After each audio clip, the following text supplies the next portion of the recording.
Chronicles of Earth Nine presents Raid Shadow Legends.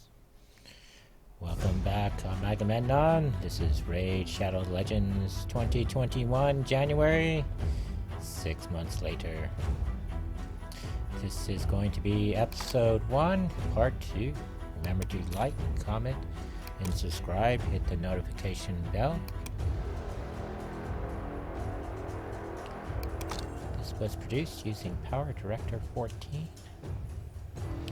Right now we're going in, doing some upkeep from last session, which was yesterday. This was recorded on the 24th of January 2021 at 1:05 in the afternoon. The voiceover is being done on the 24th of January, 4:17 p.m. Eastern Standard Time. And I always like to come in and reorient myself with what I was doing last.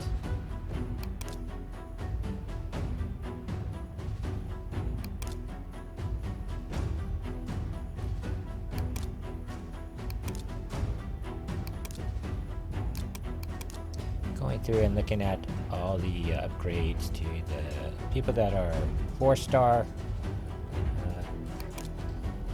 ranks.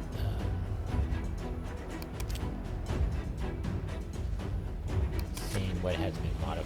And so we're going to go in and start off. Look at the arena. Looking at the scanning, quick scan, I don't think that we can have a successful day unless we're gonna just walk all over people. I don't really do the arena. It's not worth it. On the weekends, it's hard to find. All the big people are on, and they put all their stuff up there. It's just you gotta wait for the middle of the week when normal people play.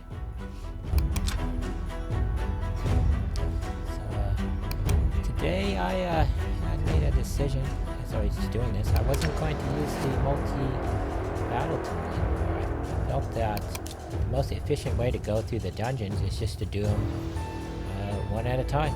Just do them once a day. Each one, find the one that gives you the, not necessarily the most bang for your buck, but the most efficient one, which would be the lowest, the one that requires the least amount of energy.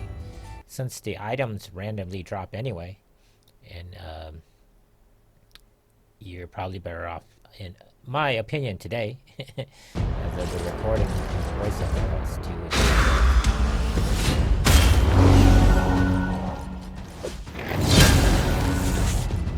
just do one at a time.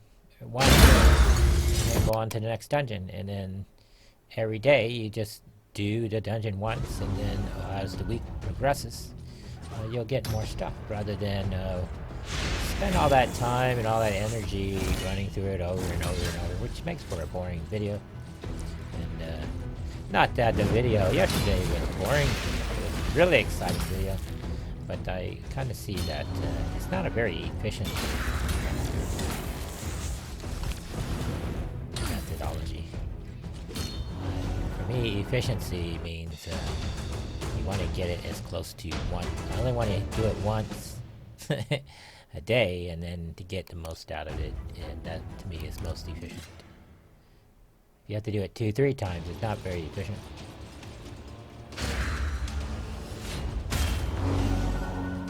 As your people get stronger, they're going to progress through there a little quicker. So since the people doing the dungeons are all our top soldiers in the army,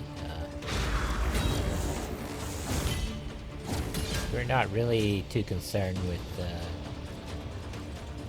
qualitative aspects. We're really dealing with quantitative in this case. We want to get through it as quickly as possible and get whatever we're going to get. We're not really trained, we're just gathering resources, which is a random drop. So, take what life gives us, basically. So here we are, gonna go on to the next available one.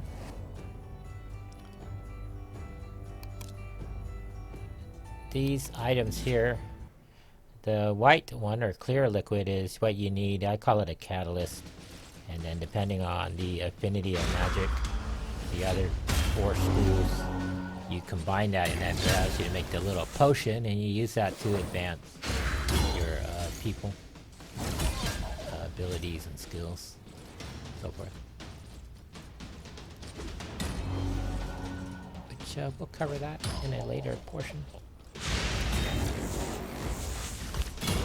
Today's video is a little shorter than yesterday. I've been trying to... Well, the way raid works, you can't really make an hour-long video, because what'll happen is that all the important stuff will be on the part that you'll talk about it for an hour, and then it will tendency to be in the part that you cut and go to another part, and someone's watching it, they'll have to go to a completely different video. Get the conclusion. You don't really want to do that. You kind of want everything to be contained in the one video. Same time, you don't want the video to be too long, but I'm kind of settling in that we're just going to record these on the weekends, Saturday and Sunday, and then make each episode will essentially be the weekend, and then as I play it during the week, I won't record it Monday through Friday, and then on Saturday and Sunday I'll record it, and that way you get a library of, if you're following this, you get a library of how the people are updating on a weekly basis. Same thing with World of Warships. Battlestar Galactica, that'll be a weekly series. I have to find time to record it, but Battlestar Galactica is played on the PlayStation. So you have to record it, and then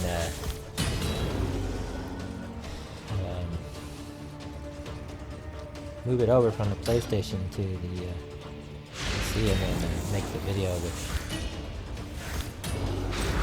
falls in a large queue of where all our other videos are for the weekend, and it'll make its way to YouTube and Patreon accordingly. At this point, as of the 24th of January, I'm pretty much on schedule with all my videos, video production for YouTube. And so the first 2 weeks of January, I was mainly getting the Farm Sims 19 and the Sims 4 stuff caught up. We shot a lot of video on them over the holidays, so I had to get that chopped into 1-hour videos, and then the remaining videos that we collected since then are only hour-long segments, so just a matter of doing. So I got most of those processed or produced. They're waiting to be processed, which I normally process videos on Thursdays.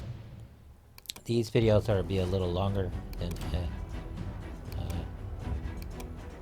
4 hours.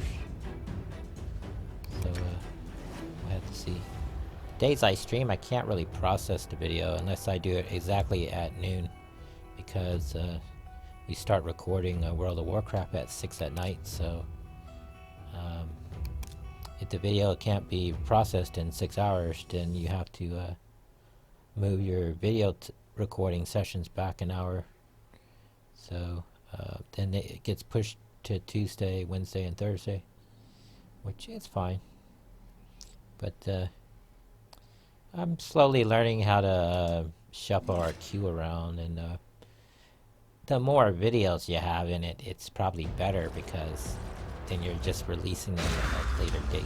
There's nothing that says you have to process all the videos all in one day. Just process 1 or 2 a day, sometimes 4 a day if they're an hour long, and that's 4 hours a piece. So that ties up to your computer for 8 hours. So you at least process 1 a day, and then Tuesday through Thursday. Let's say you do 2 a day. 4, 5, almost 6 a week, and then they get uploaded to YouTube, so that's fine. Good stuff. And then the remaining time you're just moving videos over from PlayStation to PC, and then eventually it'll level out as we get into the spring time frame. I think it'll level out. So like doing raid because it's sort of a different kind of video. I at least get to work on my video dialogue, speaking voiceovers. And, that's a good skill.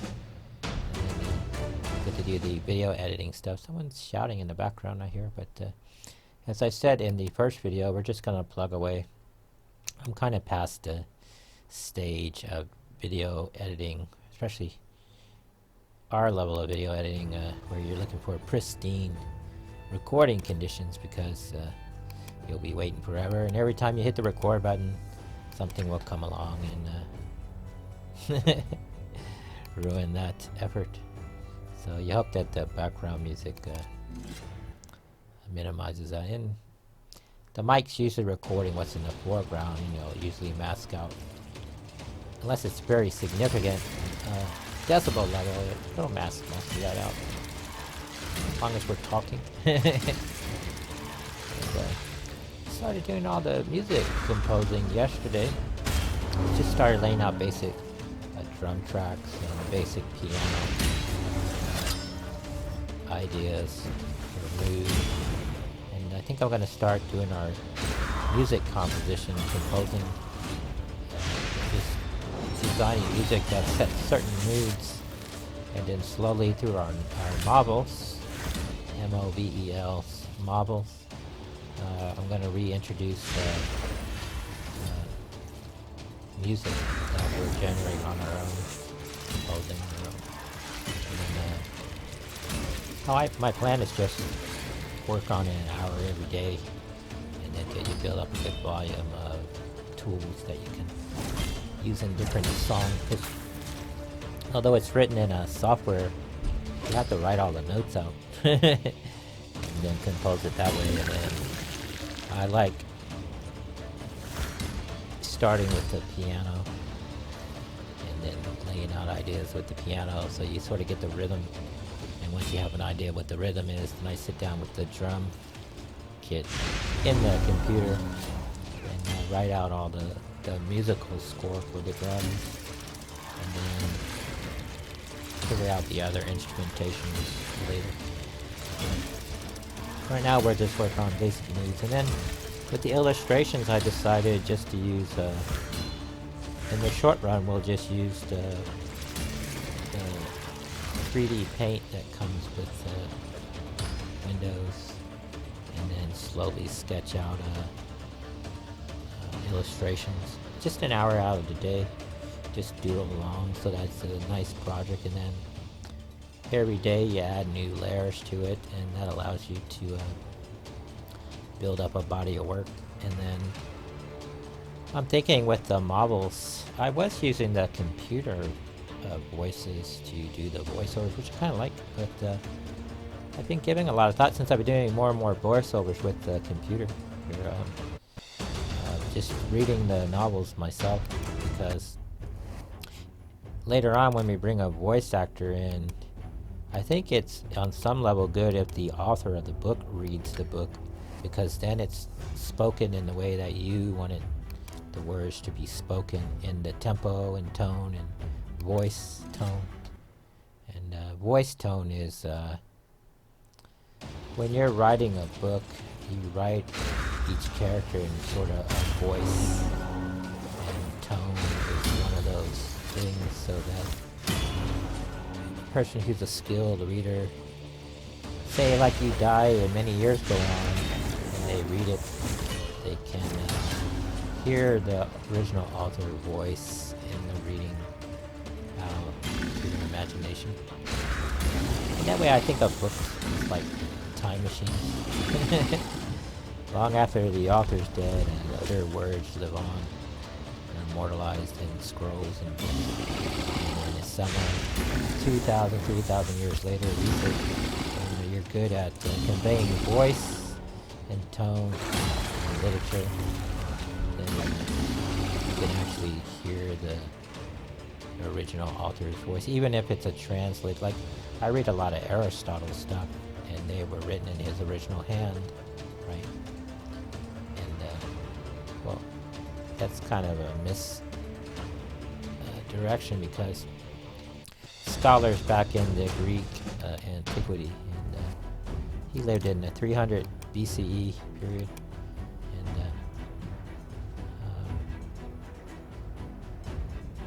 they had scribes that actually wrote the novels. They dictated, and another person, actually a slave or someone, had written the material. Usually a slave would write it, and that's why slaves usually were educated in the old days. They do all the dictation, and apprentices would do the dictation. But, Socrates, he didn't write anything down, and he actually couldn't read and write, but he could only speak. But Plato was his apprentice student, and he's the one that wrote all of Socrates' words down. Socrates didn't believe in writing things down. He thought it was what's the right word? I'm thinking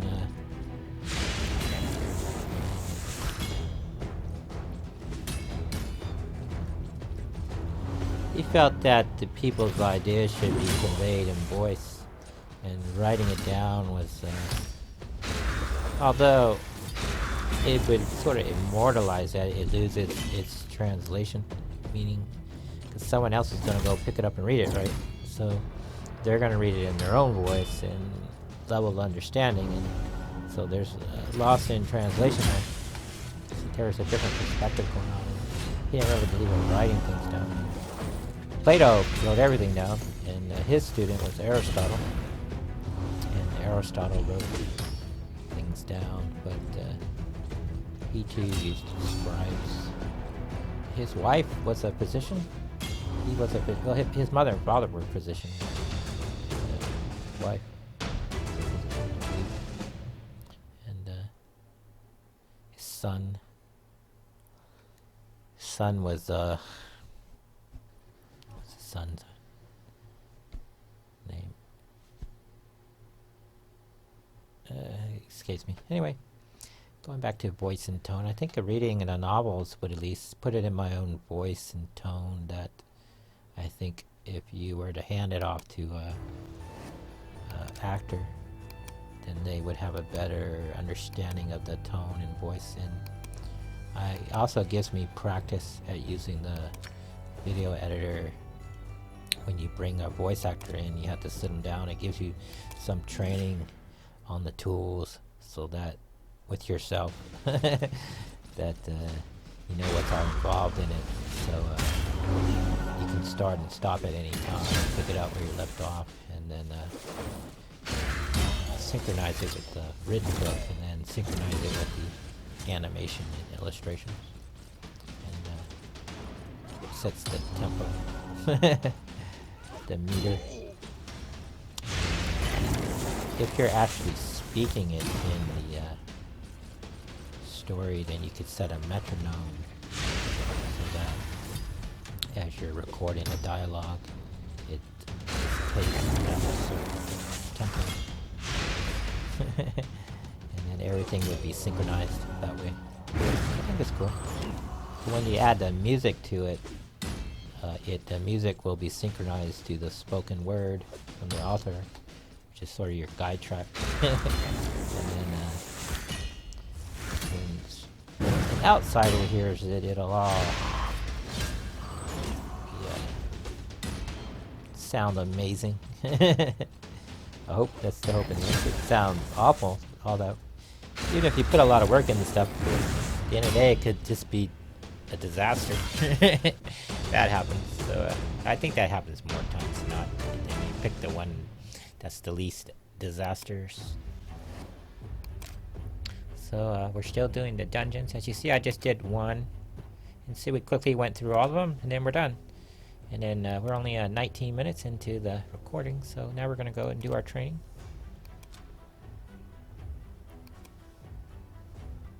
I was checking here to see what is open, but my squad isn't really other than the high elves. my people aren't high enough to do these successfully, so it would just be a waste of time. Waste of time. Just lose miserably. This game you don't want to lose. If you can avoid a loss, that's always good. It's been my experience in this game. Even in PvP, you don't want to lose a lot. And want to go out and win.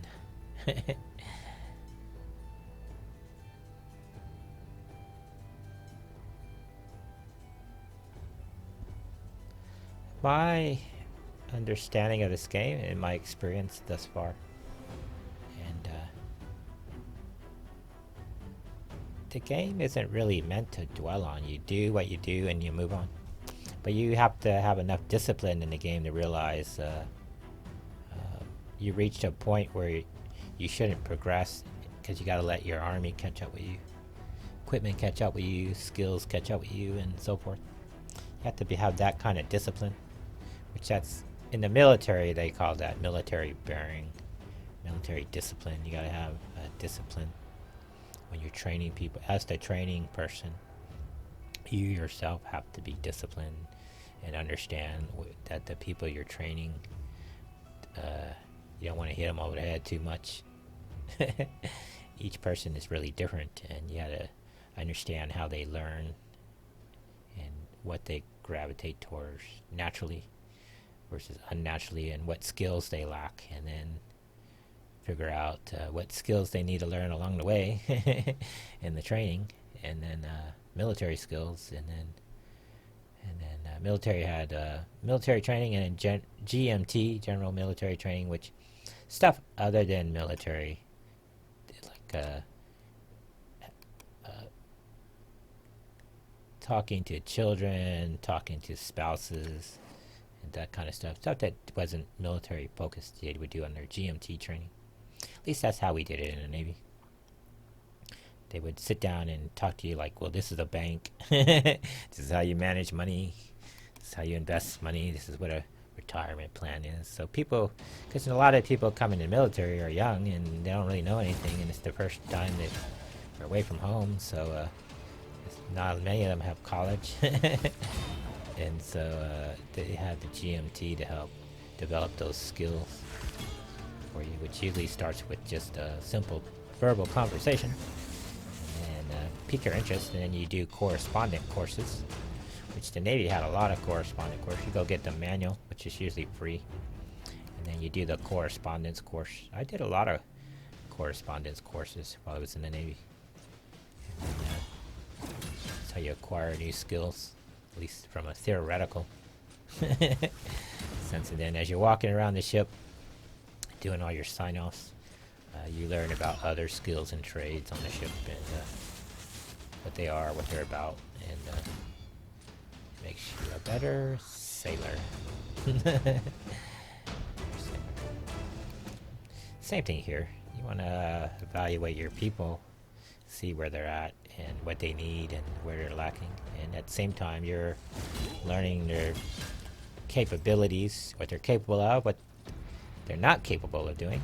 That way, when you need to do it in battle, you know your people, because you trained every single one of them in the army, and may not remember their exact names, but you at least know of them and what they're capable of.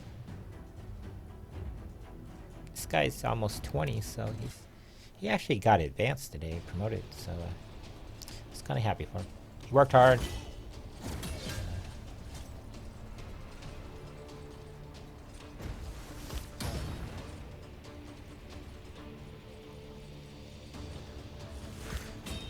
Military, helping people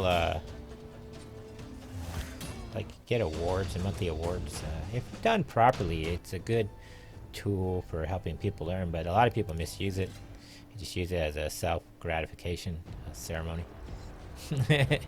Ass-kissing ceremony, basically. And, but purpose of monthly awards is so that people who are like at the very bottom, that don't really make a lot of money, but they're always stuck behind, staying late, that kind of stuff. That's what awards are for in the military. You recommend them for an award for something better than Data Boy. And then it helps reinforce their training and their skills to help them going in the right direction, kind of. And then if they make rank over you, I think that's good. You help them to grow, and they grow faster than you did. Sucks, but that's life. A lot of businesses nowadays, middle managers are kind of selfish people, and then business fails to grow because a lot of them make no effort to advance the people below them. Because in the same, why would they advance someone below them, right? Who eventually would be their boss. A lot of people are looking out for themselves, and they don't want to give up their power and stuff and jobs, and I think that's sad. Because it usually stifles companies, stifles innovation in a company, because you're not really promoting people based on skill. You're promoting them based on your own personal bias and need to. No one can be better than me, and that's not really. When you're a trainer in charge of a division or something like that, your job is to get people trained and skilled quickly, efficiently.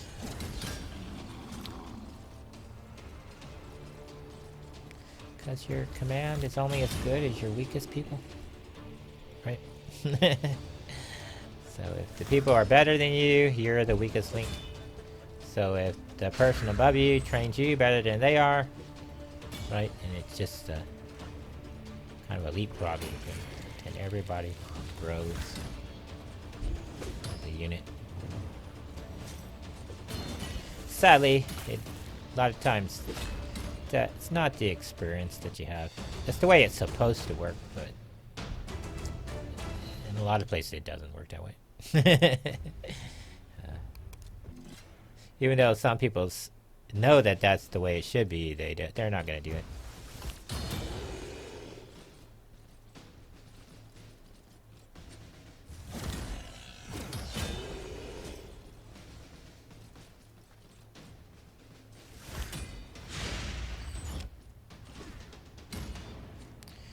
On the 28-minute mark here.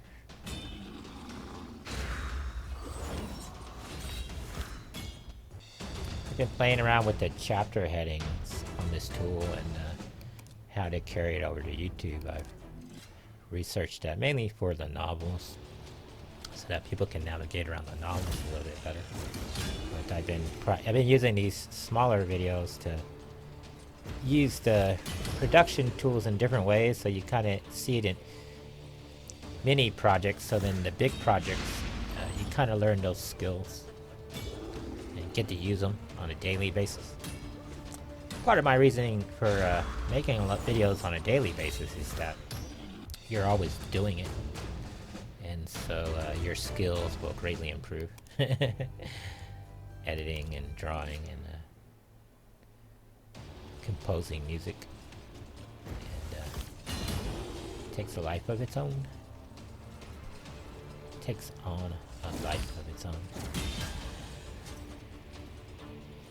At the same time, playing an entertaining game.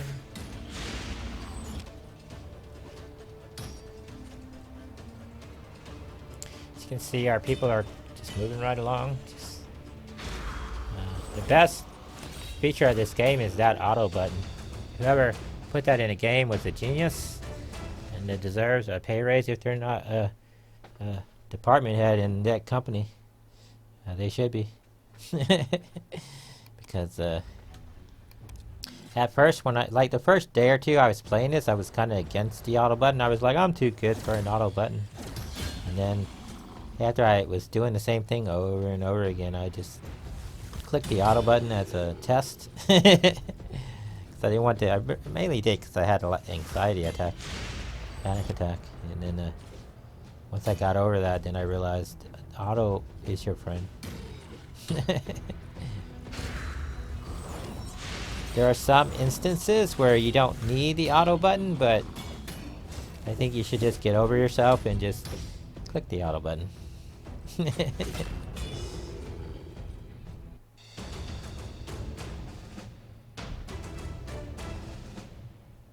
like in Farm Sims 19. Some people are too good for the government subsidy, and just get over yourself. You don't need to use that, but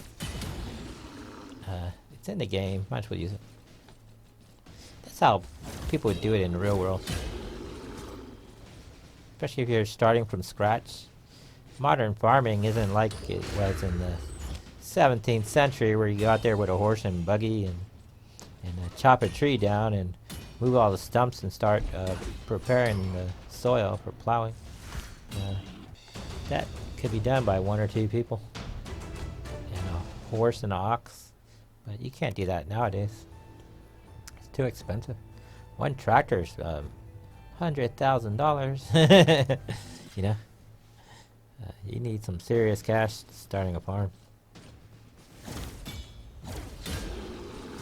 especially in the first 3 to 5 years of the farm. You're gonna need some serious access to cash, and government subsidy is the way to go. Essentially, it's a grant, and if you can get up to speed, it's in the best interest of the government to get as many food producers as possible, and that way you're hiring people in the community, and there's no better community relationship program than helping out agriculture. I wished our federal government and state governments would do more to promote agriculture in our society. Mass media too. I wish the media would promote agriculture more, because they seem to want to promote outsourcing it to like foreigners, but I think everybody should be involved in agriculture to some extent, because it produces food, which everybody needs, and supporting businesses on that are the builders, contractors, machinists, and so forth that support that industry, clothers, and shoemakers, and so forth. Agriculture is really, I think energy, petroleum, all that is essential, car manufacturing, but I think agriculture should be promoted more on a federal level in our country, which it used to be, but I think as a whole it's kind of gotten away from that. And I think especially moving forward, I think schools and stuff would benefit by agriculture, especially if kids are young, learning agriculture, how to produce food, how to make food, how to grow animals, how to care for animals, and a lot of good skills can come out of that. And problem solving skills you can learn through agriculture, especially in an apprenticeship program. You just go work with a farmer somewhere and they get inexpensive labor. Out of that, you learn a trade, they give you your sign-offs, and everybody benefits from that. Even with the migrant workers, or I think if you're going to have let's say someone lives in another country, and they want to come to the U.S., but it takes a long time to become even if they didn't want to become a citizen, they could go down, apply for a visa, and then come in as an agricultural worker and get schooling and stuff that way. And that way, if you're it's kind of like the military, where you're volunteer for a year or 2, 3 years, but in this case it'd be agriculture. It'd be a workforce that you train, and then you go support wherever the country needs agricultural workers. You start off as a civil servant, right? And then, but it's based on agriculture, and then you kind of have it married between private ownership and public ownership, and be a private, like what they're doing with the space program, where you have a private-public partnership. You do that with the medical stuff. Private-public partnership is kind of the way to go. And then that would pay your way through college, at least through a 2-year trade school, you know. And then I've been thinking about seriously becoming a cop. I always wanted to be a cobbler, but I got my degree in psychology and anthropology, which I like because it allows me to make these videos and relay them in a psychological and analyze them in a psychological and anthropological way, which I think is helpful. And then to people learning new skills, how to learn, break it down.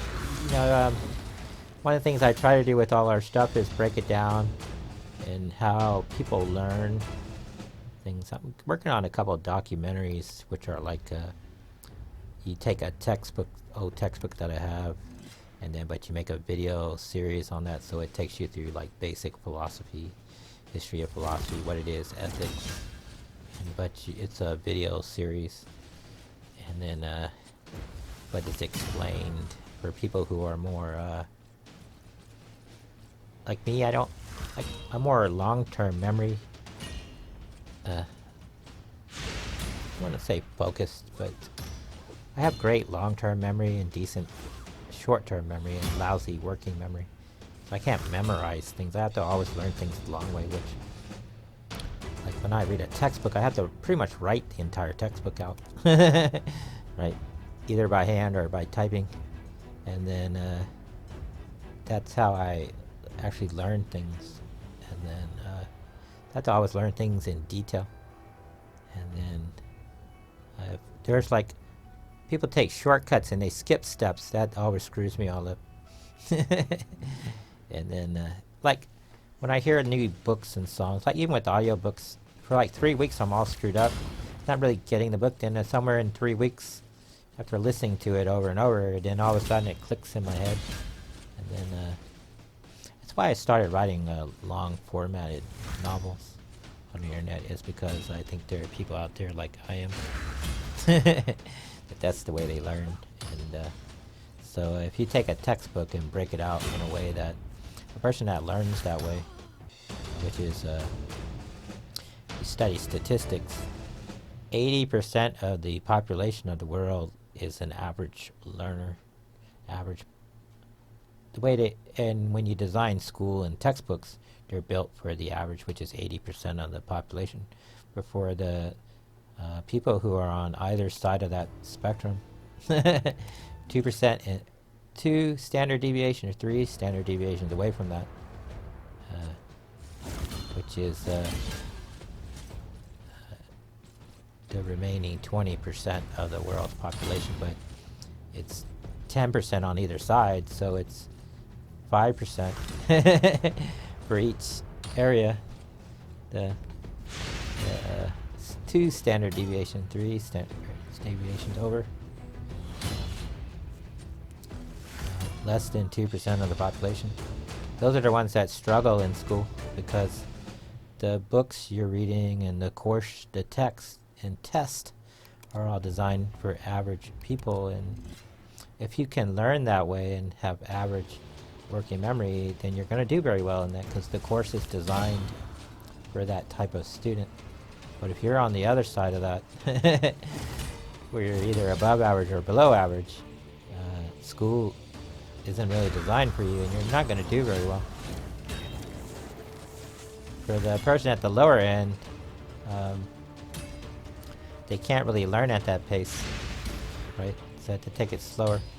For the people on the other end, they can go faster, but they can't learn things through piecemeal and through just the way textbooks are written for the average everyday person. People who are in like 2 and 3 standard, they can't learn that way. They gotta learn in detail. And they can't learn through rogue memorization. So I feel putting out books and material and forms of entertainment for that type of person is necessary on some level, even though it's a smaller population. but it's still like a large population of people.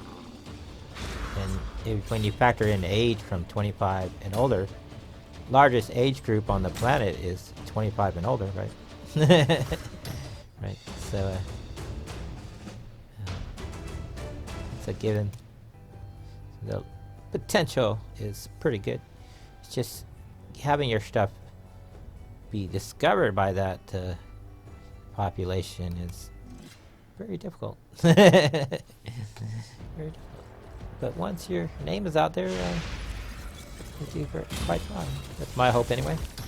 I know I'm kind of rambling on, but it all makes a point.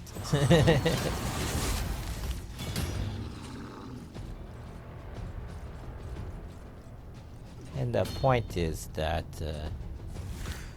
as we're developing these videos along with our documentaries, non-fictional stuff, these shorter videos develop skills that enable you to use the software better, draw better, illustrate better, do the voiceover skill. Believe it or not, voiceover is a skill. It's like playing a musical instrument or singing. You have to develop your singing voice every day, slowly over time, because your vocal cords are a muscle, like your brain is a muscle. You have to develop it in chunks and clusters, and a little bit every day exercises it and stimulates your brain and neurons, and that's why they're in a healthy state of growth. And as far as agriculture, I think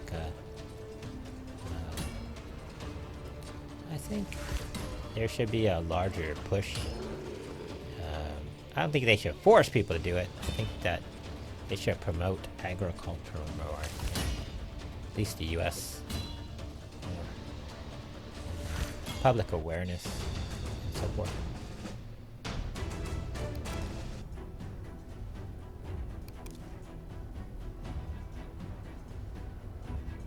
I follow a lot of farms on YouTube, and I use them as a research studies, observational studies, and I learn a lot by watching and observing real farmers, what they do, and then I mimic it with a Farm Simulator 19. And I've learned a lot from watching just real farmers maintaining silos, maintaining equipment, reconfiguring tractors, how to deal with the dairy cows and so forth, cattle.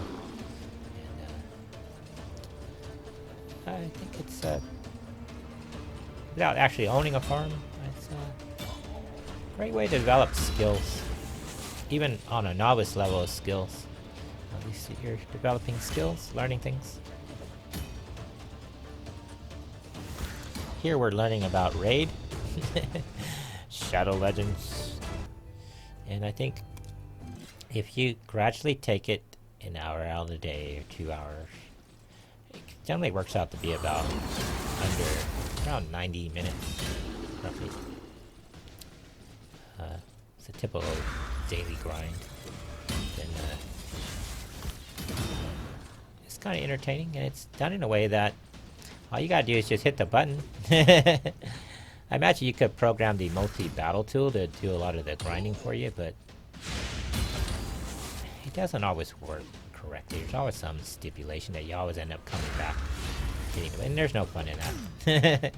Especially if you're going to be recording, doing a voiceover dialogue. You're better off doing the video, watching it, and then that way when you sit back and do the voiceover stuff, you're familiar with what you did. Then it's just a reminder. You're like, oh, man, I did a lot. I've watched other people video on this, and a lot of it was helpful, but one thing that our videos are different is that we're showing the entire methodology, so you see how it all is interactive. Put all the skills together on a daily basis, not just one little aspect. And as you go week by week, you'll see the team just slowly progress and get stronger and stronger.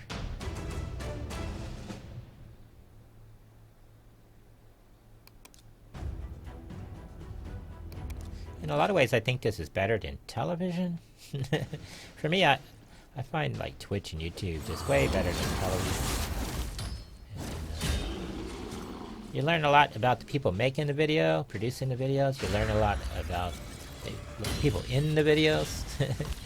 If it's game-based, you learn a lot about like lore and the developers. That's kind of like with World of Warcraft. You learn a lot about developers, movies, the producers and directors, actors. It's all fun. Myself, I'm learning how to take all my creative skills and turn it into a business. Kind of sold on the idea that I'm going to go with a sole proprietor. I had set up an LLC years ago, but I think it's too complex for... If you're a single person, even though there's a high potential that you're going to be sued at some point in the future, I think for the purpose of taxes, you're better off being a sole proprietor, because then all you got to do is get all your... It's easy to do the accounting yourself, and then all you got to do is go out and get a 1099 at the end of the year, get all your income statements together, and then just write it in at the end of the year what your tax stuff is, along with I think it's better and easier to do it that way, along with your receipts. And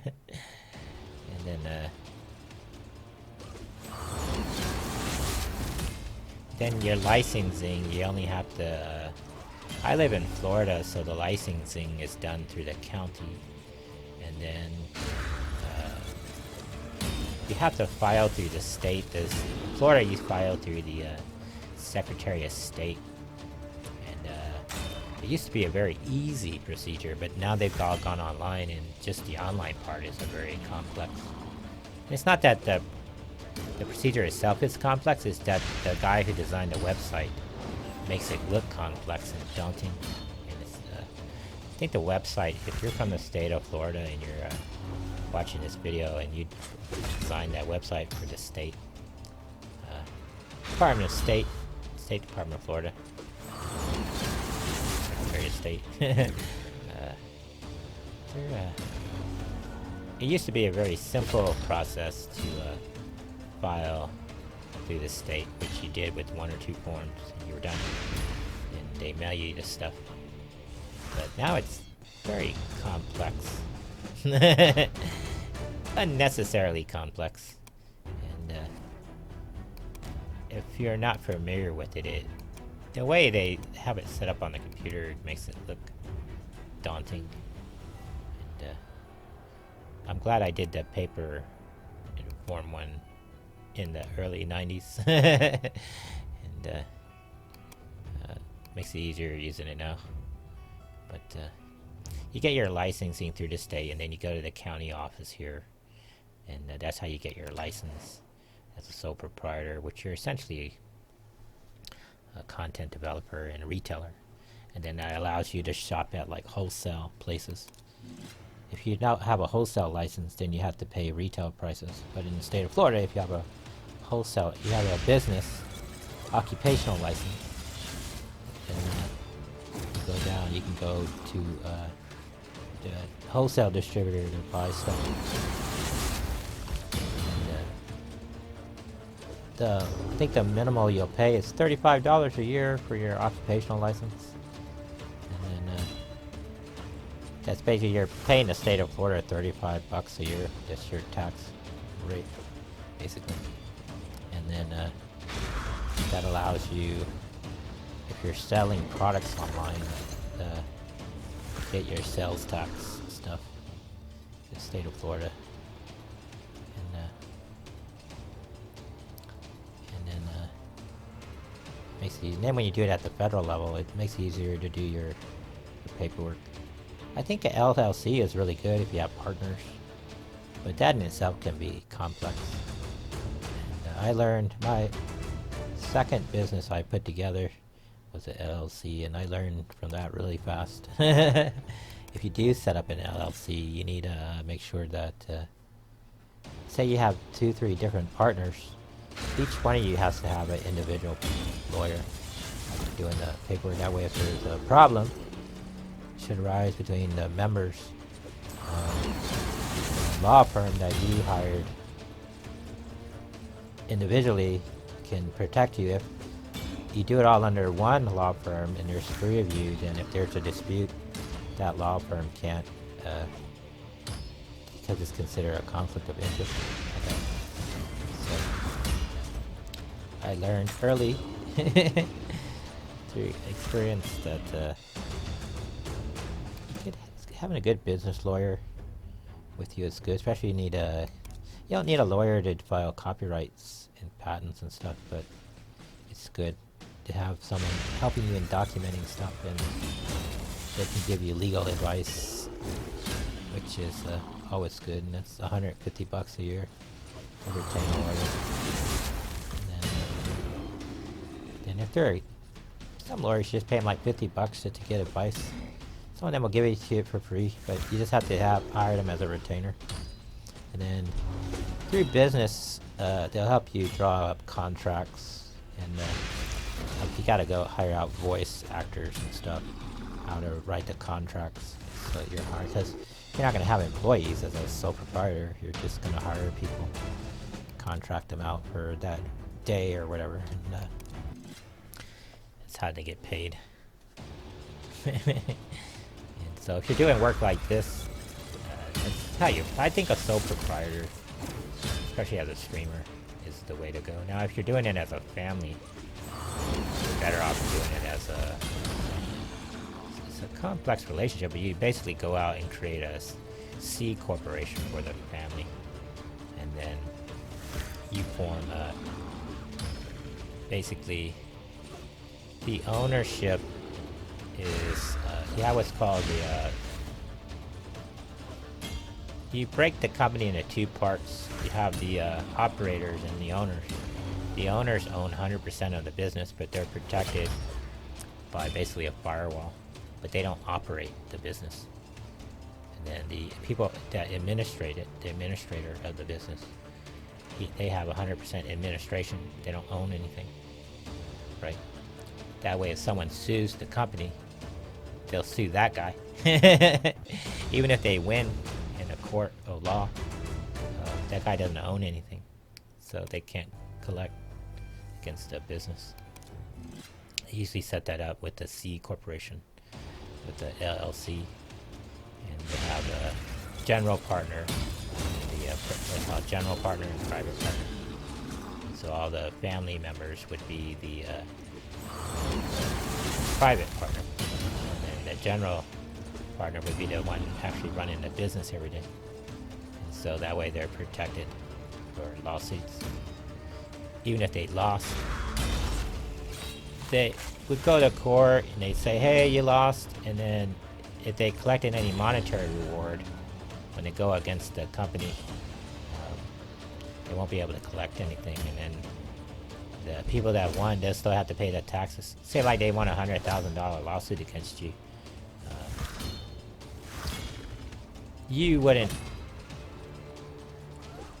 wouldn't actually make any money, but they still owe the IRS for $100,000. But the actual assets of the owners would be protected. I learned about that setting up. That's a very complex business, but I feel for our level, we don't really need that. But as you move from just a normal everyday streamer and video producer and actually start operating as a business, filing taxes at the end of the year with Patreon and stuff, I think that sole proprietor is the easier way to go, at least in the state of Florida. And it's easy in terms of tax filing. You only have 1 form to fill out. 2 if you take a lot of deductions. But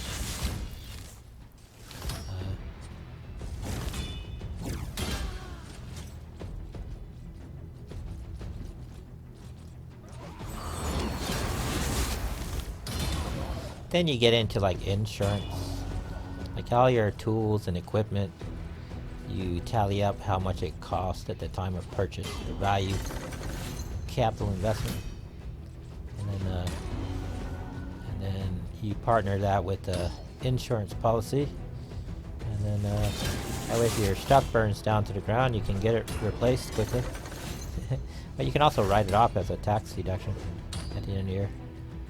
Especially your first year going into business, you can write everything off. It's a huge tax deduction.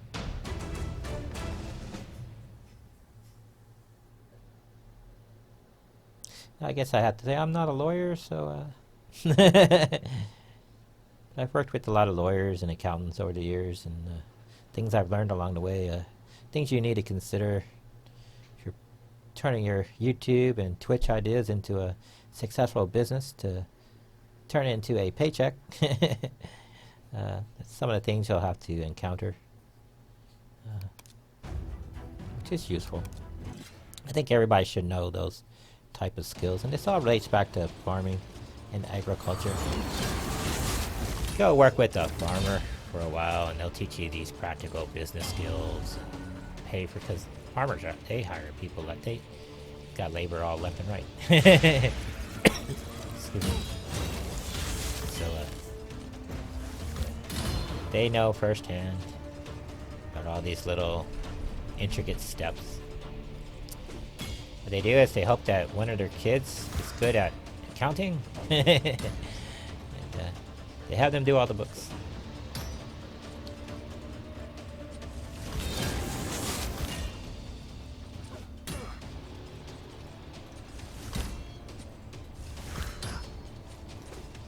I'm just happy I live in the state of Florida where it's easy. If you live in a state like New York or California, there you got some, I don't want to say shady tax laws, but you gotta really research. Yeah. Tax man is the biggest thief out there.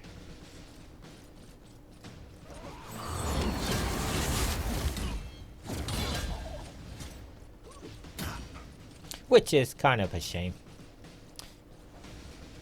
If used properly, the tax system could create a lot of revenue for the country and state, but a lot of people use it improperly. And by people, I mean government bureaucrats and government politicians use it basically as a racket, criminal racket. And that's usually what drives up costs and causes inflation. And that's why a lot of these municipalities and counties all have a deficit.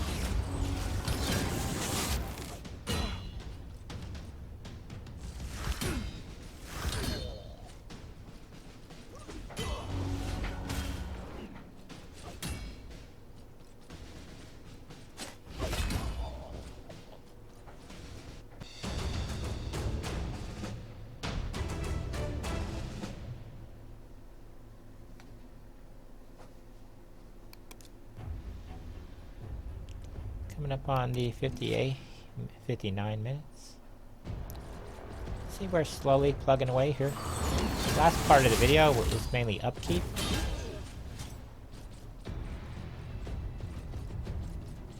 Trying to have it so like the last 20-30 minutes of the video is just upkeep.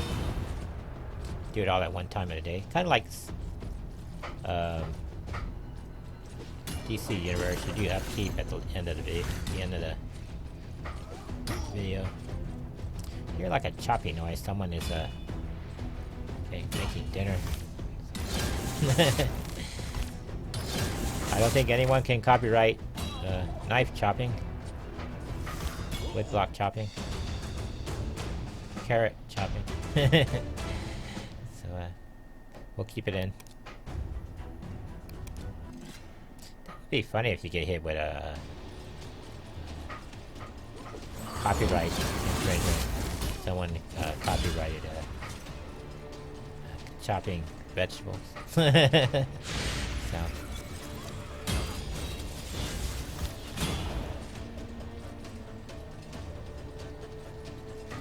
I don't think you can copyright that, but Doesn't mean people wouldn't make the claim.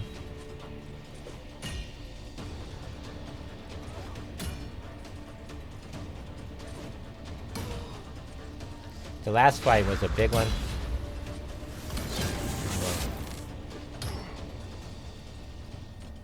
Had to fight the big queen.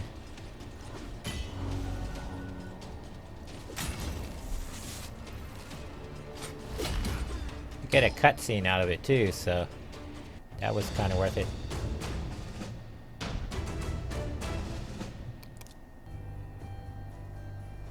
When we got into the last area, we had our big, other than the dwarf there, everyone else is maxed out.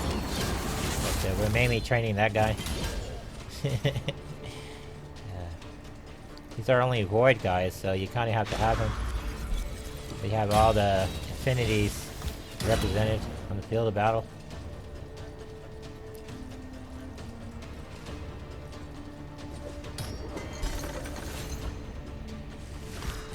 The weapon with the I think they're called flails, right? With chain weapon there.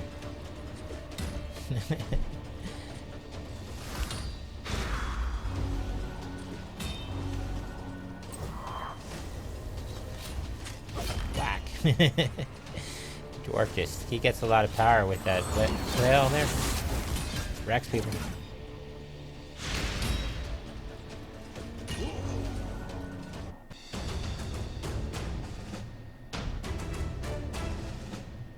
His name is Bulwark. That's a good name for a dwarf. What he loses in height, he makes up for in width.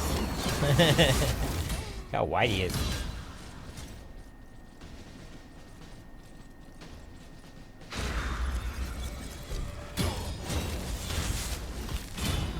In World of Warcraft, those dwarves get that big because they drink beer. It stumps their growth and makes them grow out wide.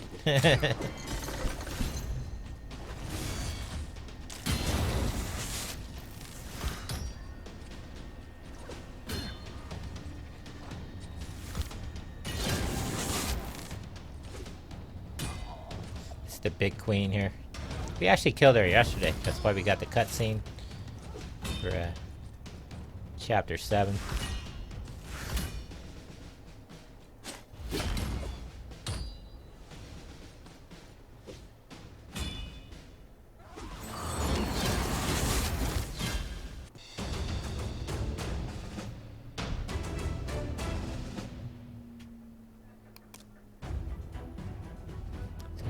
I had to reassign everybody. So naturally the leader, since she's the big one.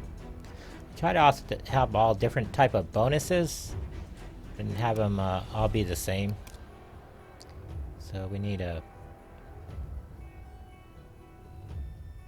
blue, red, green, and purple.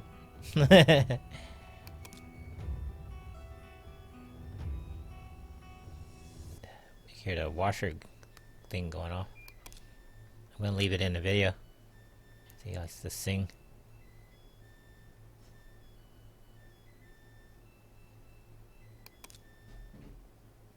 I prefer like the washers that had the old like loud buzzer. Just that type of thing rather than that whistling Dixie thing. Wash machine has a ringtone.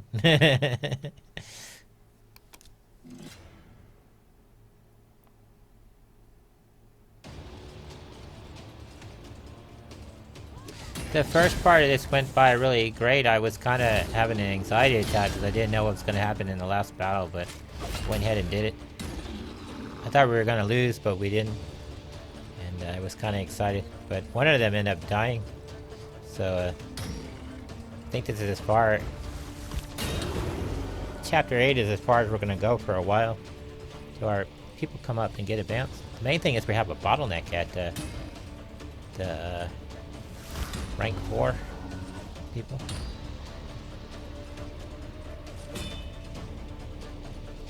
As we move forward and I remember what all the game terminology is, I'm going to be using the right rank. The ranking when you say rank in the game, most people will probably think you're talking about when you bring up their little icon, little number, just a 40.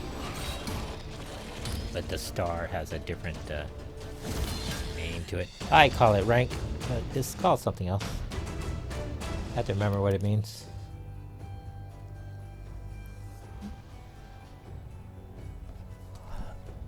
Problem you get is you play a lot of games and they use a lot of similar terminology, and trying to remember what one is for what game can be difficult some days. I had a difficult time logging into the game because I was trying to remember what I had created the game under. Back in August when I was playing, I knew it at the top of my head, but after I went away for 6 months and came back, I kind of forgot. Then I slowly remembered it was set up through happenstance. I figured out that I set it up through Discord, what happened, and not Google.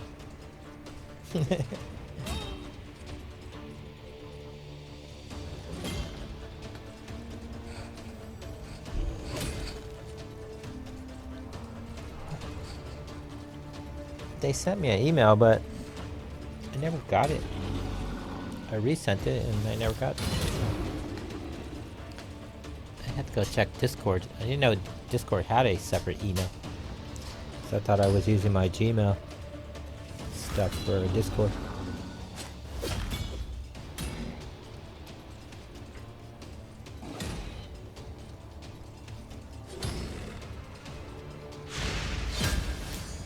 So the army presses on. Coming up to the final guy.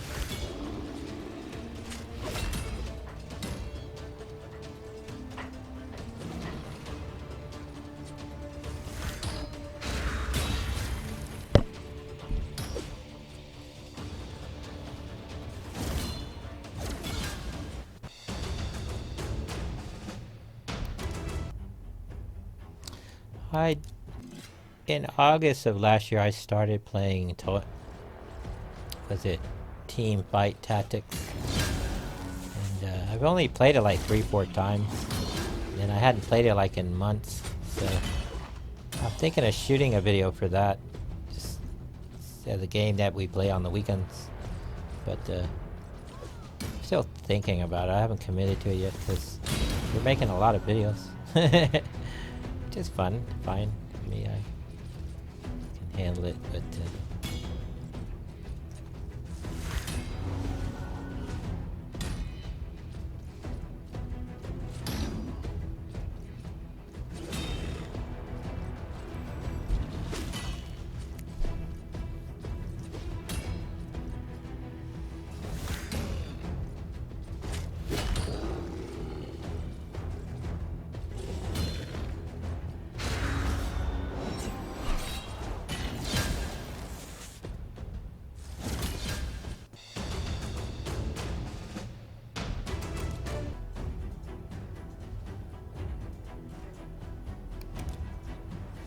our energy is dwindling down.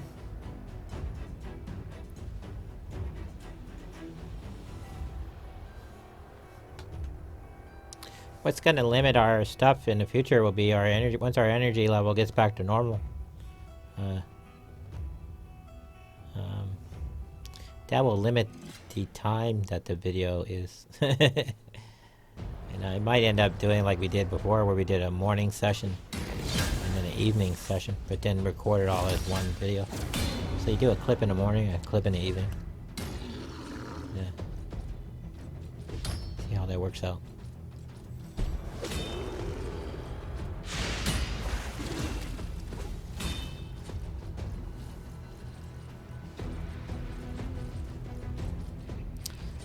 As we got down into the upkeep of this, I was noticing we ran out of pulp space. So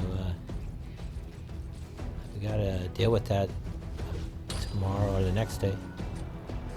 And that's gonna be a huge issue moving forward.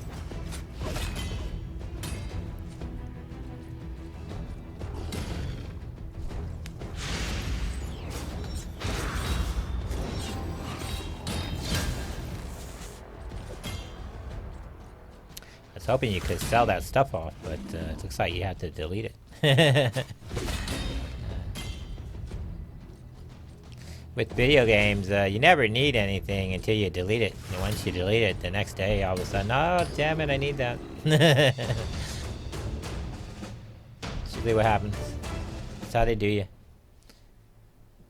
Somewhere in the game, it's programmed into the game that they detect that you deleted something, and then the subroutine shows up the next day. That, oh, we detected you deleted this, and now this is why you need that. Reason this magically pops up the very next day.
Should wreck that guy.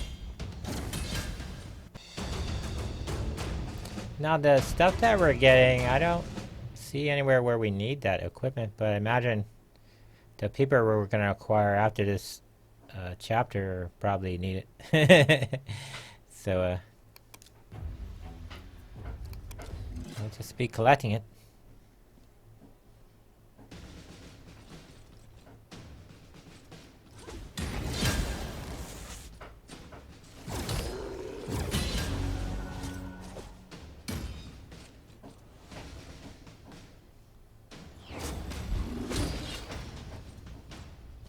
Can always just expand the vault.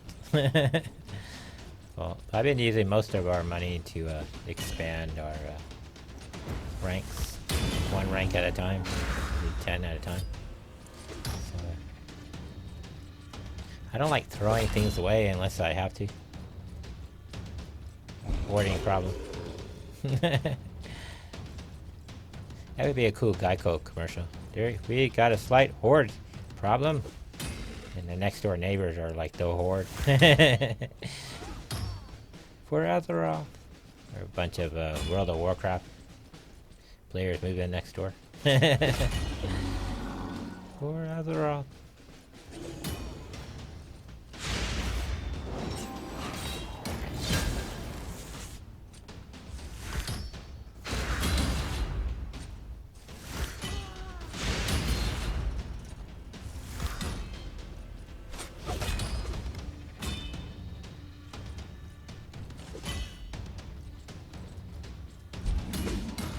World of Warcraft, I'm a huge Sylvanas Windrunner fan, huge Forsaken fan, so I don't care for any of that like fake queen that they put on the throne, Kalia Menethil. I'm hoping she dies at some point, but she'll never be my queen.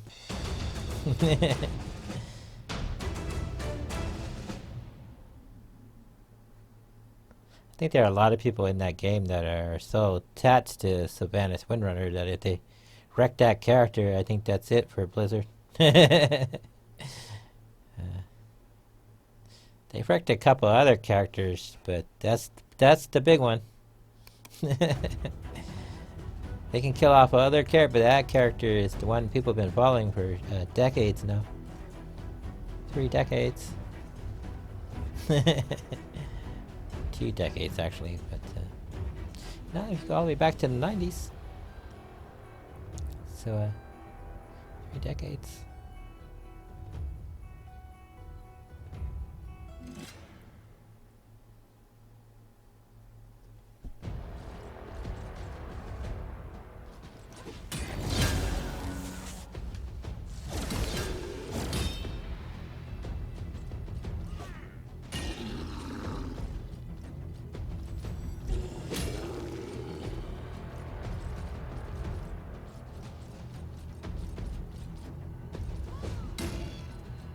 when you're going through this, it seems like it goes by so fast, but when you sit down and watch it to replay, it's much slower. And when I did these, I felt we went by it like so fast. It seemed like a few minutes.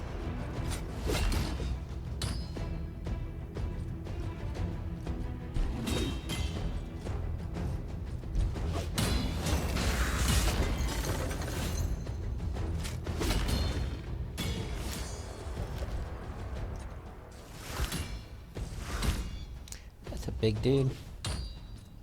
He's going down.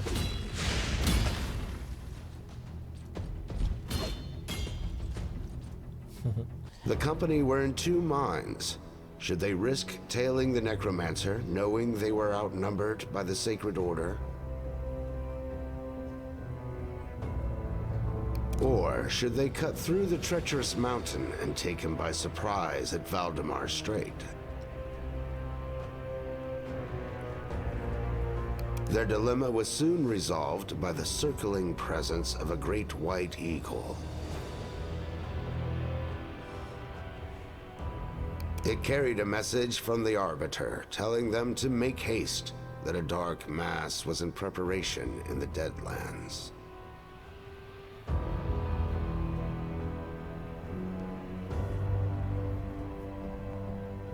So our heroes took the shorter, but perilous mountain route. However, slowed in their tracks by a terrible blizzard, they arrived at Valdemar Strait as Bad Alcazar set sail.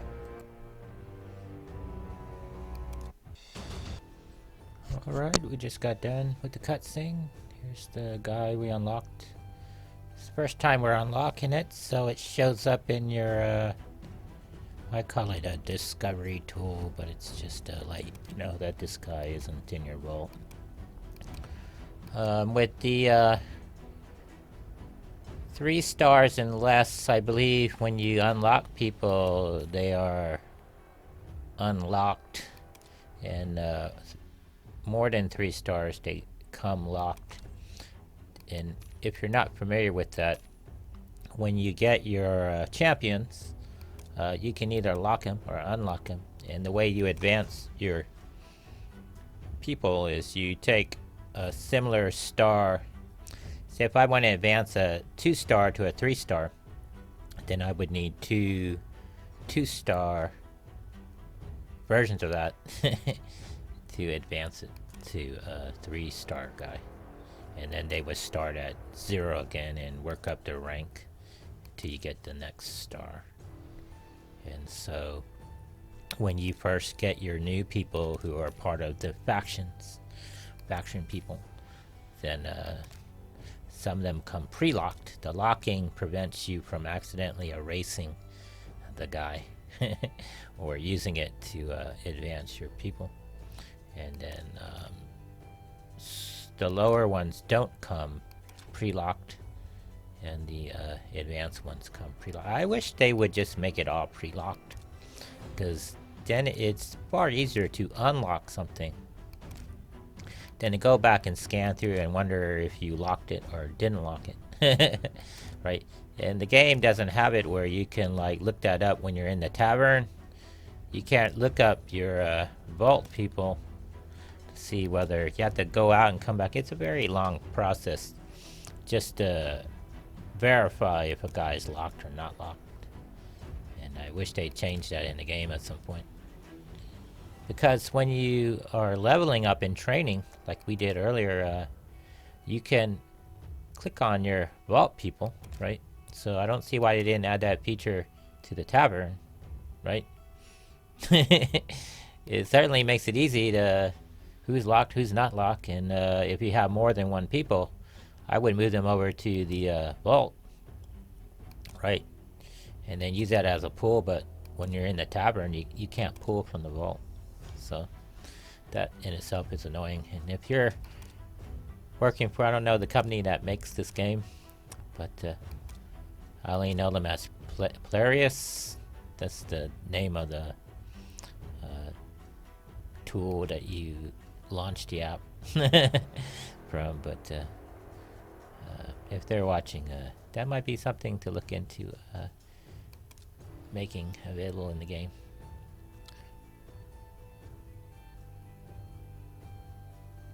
My vault is full. I gotta either expand it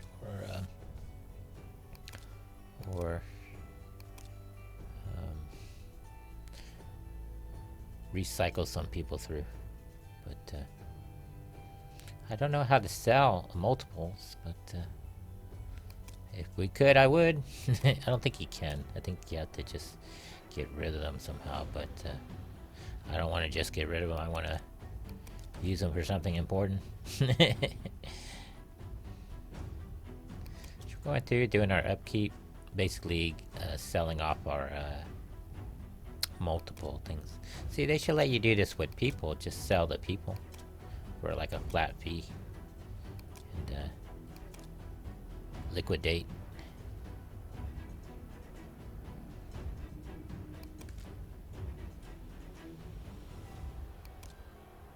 Now here I'm doing this like a pro.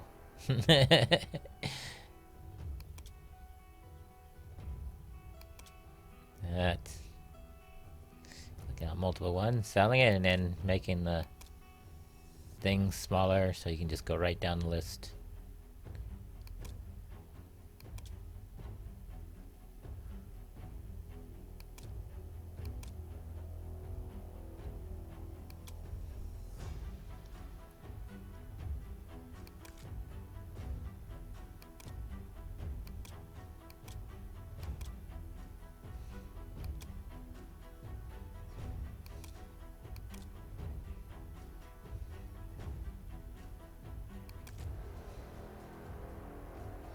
Look at that, pro gamer skills there.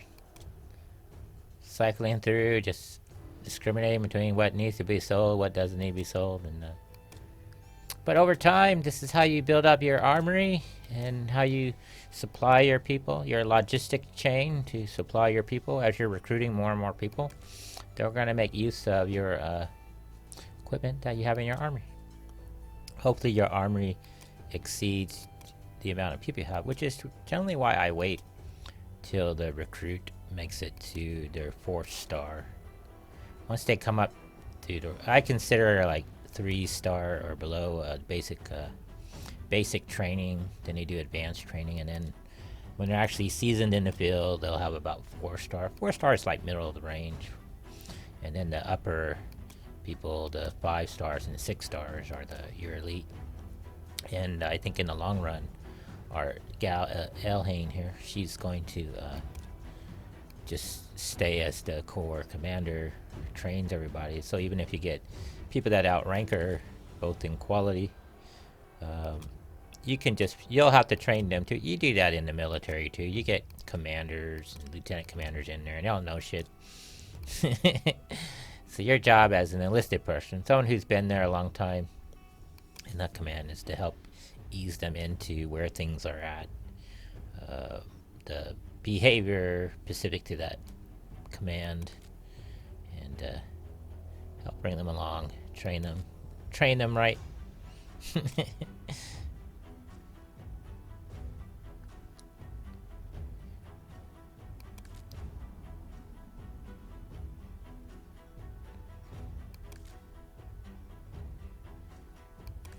That's how we did it in the Navy when I was in. We were the people that know shit tend to be the ones that've been at the command a long time, and that's one of the reasons I think the Navy has you stay at a command for multiple years. I was at my command for 5 years, so if I had stayed in, I would have stayed at the command, because it's just you're a big asset to the people if you've been there a long time and you know where stuff is, who to talk to. You know where all the departments are, especially on an aircraft carrier. They're massive, and there's a lot of interaction between the lower work centers and the divisions. Between the work centers, the divisions within a division, and then departments. You have technically what I call subdivisions within a division. They function as a division, but they're really part of a division. And then work centers, you have multiple work centers. that function. They're not really a division in themselves. You don't have a division commander. You usually have just usually a chief or a master chief will run it, and then over them will be like when I was in there, they had it started off as the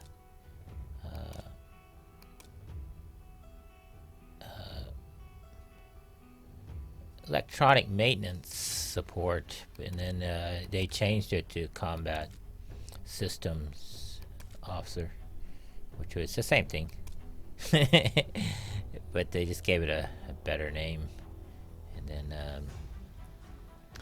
then they were basically the electronic support, both in maintenance and operation, for the operation department, and the operation department is the one actually running the ship, and then which is split between the operations and engineering. Engineering, they're the ones. They do all the big maintenance, like power plants, ship electrical power, propulsion, which on a carrier is done. It's a split between the engineering department and the reactor department. The reactor department, they're the ones that deal with the reactor and the actual power plant, the operation of the power plant. But when it moves over to the actual ship operation, it falls under engineering department. And then on a carrier, engineering department, other than the running of the ship, they're largely responsible for the repair of the ship, for damage control, damage support, that kind of stuff, which is tied in with operations. And then like the launching of planes and stuff, although the air wing launches the planes, it's operations that really coordinate that between what's called tactical command and flag. So on a carrier, you have a flag officer, usually an admiral, 2-star, 1-star admiral. Generally, it's 2-star. The field commander is going to be a 2-star, usually. And then they'll probably have a 1-star who's like their yeoman. He's still an admiral, but he's basically a yeoman, a secretary to a 2-star. And then the captain of the ship, he's usually tactical, just a tactical bridge, and staff are usually a admiral, called staff officer. Then if you have the president on board, he has his own little area, and they deal with that. And then intel, they have their own little area, but it all feeds into the command and control operation of the ship. And that's essentially how the Navy does it. I imagine the Army does it too, but I think they're spread out over in a large area, whereas the Navy is all confined to one ship usually, and then the fleet is many ships. Like when I was in, our fleet was 20,000 people in a fleet, and at that time there were 2 carriers in a fleet, and then the one would be the operational, and then I guess one would be a backup, but and then we were assigned to the Med in Persian Gulf. And that's back when the Persian Gulf started heating up, and then how we ended up out there, and that's when Operation Southern Watch started. We were the first ship in that, first command ship in that, and then it's been going ever since. It lasted all the way up until what, 2001, 2002. Then it became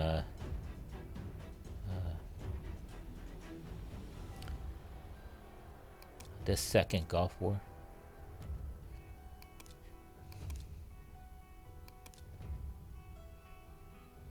Here's our second guy. See, we're going through here. See how it's locked, a little locking mechanism that prevents you from accidentally consuming them. Some of them are multiple, and I normally do is I take the multiple and move them over to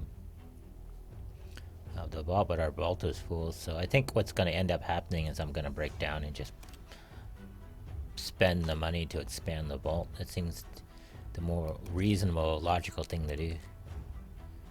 And then I think we'll have to do it. I think we're going to have to spend some gems on that, which will be a worthy investment. Our supplies are. So you got a lot of drinks up there. We're slowly building that up. So I think we're moving in the right direction from a logistics point of view. Coming up on the end of the video here. Now an hour and 30 minutes. We're almost done with the day. I'm going to try to record these once a week, but on Saturday and Sunday, so that each episode will be composed of Saturday and Sunday. So if you're following the series, it's really updated once a week, but there's generally a Saturday video and then a Sunday video. And they're about, should be roughly an hour and a half, anywhere between 90 minutes and 120 minutes, which I think is ideal. Now I'm going to continue grinding through the week, but I won't probably be recording those. So I don't think you need to make a recording every day. I mean, you can, but I think for our purpose it's not necessary. But I think a weekly series would be pretty awesome. We promoted this one guy. He's the guy that Pilgrim there. He was the guy earlier you were following him. He was advancing, so we're going to go ahead and find someone to advance him with. The little, looks like a little hurricane symbol in there. That's where you use your people. I haven't actually gotten to do that in the game because my people aren't really at a high enough quality where you would do that and it would have a immediate benefit to you. If we did it, we'd be waiting months to actually take advantage of that, and they're just cannon fodder at this point and just being used to advance. We need a 2-star person to advance. This guy, 2-star. If it's a 3-star, you need 3 guys. If it's a 4-star, you need 4. And I imagine 5 and 6 follow the same suit. And if you don't have them randomly drop, you have to make them. So, which is why I developed the composite training schedule. Because you got to advance people to 2 and 4 stars anyway, because you need them to advance. If you plan to advance your people swiftly, you're going to have to manufacture them, which is a little bit better than waiting for it to randomly drop. If it randomly drops, that's good, but that's more of a bonus. But you have to pretty much make your people. And I'm debating on whether to equip the multiple ones. But I'm leaning to the you should just do it anyway, because even if you use them, you can recycle their gear, right? And it seems like a waste of money, but in the long run, if it advances your people a little faster, right? Your upper level people, they're going to need that. So I think it's better in that sense.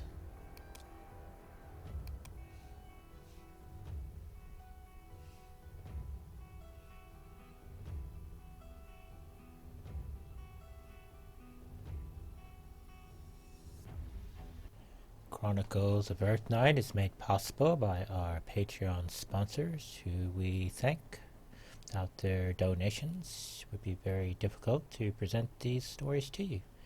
Remember to like, comment, and subscribe. Hit the notification bell when you want to be informed when our new videos release. This has been Raid Shadow Legends, presented to you by Chronicles of Earth 9. So, be sure to follow us on Twitch. Those are our posted times.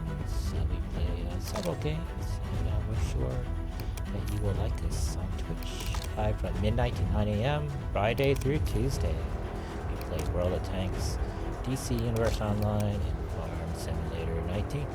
If you can't follow the stream, check out all the different video series that we present to you here on YouTube.